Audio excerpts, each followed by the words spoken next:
Hello everyone, welcome back to my channel. আজকে আমি একটা নতুন ধরনের জিনিস বানানো শেখাবো। ঘরে কিভাবে ক্রিম চিজ বানানো যায় সেটা আজকে আমি শেখাবো। ক্রিম চিজ নামটার সাথে আমরা কম বেশি আজকাল সবাই পরিচিত। হ্যাঁ, খুব কস্টলি এটা বাজারে কিনতে পাওয়া যায়, আর চিজ কেক বানানোর জন্য আমাদের এটা মেনলি দরকার হয়।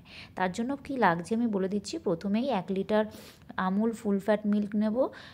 চাইবেন যদি ফুল ফ্যাট মিল্কটা নেওয়াই আর কি বেশি ভালো, যাতে একটু ক্রিমিনেসটা টেক্সচারটা ভালো আসে ক্রিম চিজের, সেই জন্য।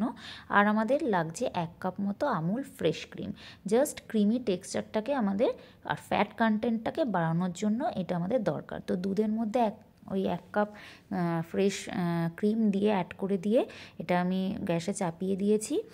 আমরা বয়েল করব না দুধটাকে, হালকা যখন গরম হবে দুধটা তখন গ্যাসের ফ্লেমটা একদম লো করে দিয়ে হোয়াইট ভিনিগার দরকার আমাদের দুধটাকে কাডেল করার জন্য বা ফাটিয়ে নেওয়ার জন্য। 4 থেকে 5 চামচ মতো এরকম ভিনিগার দিয়ে নিয়েছি দুধটায়, দিয়ে হাতা দিয়ে ভালোভাবে এরকম নাড়তে থাকবো। 4-5 মিনিট পরই দেখবেন আস্তে আস্তে এই যে ছানাটা আলাদা হয়ে গেছে জল থেকে, মানে দুধটা আমাদের ফাটানো হয়ে গেছে। এরপর গ্যাসের ফ্লেমটা অফ করে দিয়ে ছানাটাকে আমরা জল ঝরিয়ে নেব। তার জন্য প্রথমে একটা মিক্সিং বোল নিয়ে নেব, তার উপরে দিয়ে দেবো ছাঁকনি। ছাঁকনির উপরে একটা সুতির মলমল কাপড় দিয়ে নিয়েছি। এরপর হাতায় করে আমরা ওই ছানাটাকে জল ঝরাতে দেব এই কাপড়ের মধ্যে।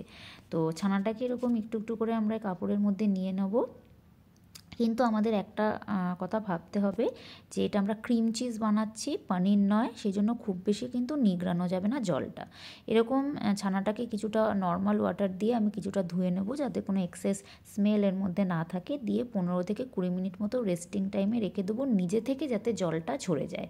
আমরা কিন্তু জোর করে নিগড়ে নিয়ে পুরোপুরি জল আমরা বের করে দেব না, কারণ এটা ক্রিম চিজ হচ্ছে। ক্রিম চিজটা কিন্তু বানানোর জন্য আমাদের ময়েশ্চার ভাব কিন্তু ছানাটার মধ্যে একটু রাখতে হবে, যাতে একটু ক্রিমি টেক্সচার আসে। তো 15-20 মিনিট পর ছানাটাকে এরকম আমি নিয়ে নিয়েছি একটা মিক্সার গ্রাইন্ডারে। এতে দিয়ে দেবো অল্প একটু নুন, দিয়ে দেবো 1 চামচ মতো কর্নফ্লাওয়ার, দিয়ে দেবো 1 চামচ বাটার আর 1 চামচ ভ্যানিলা এসেন্স।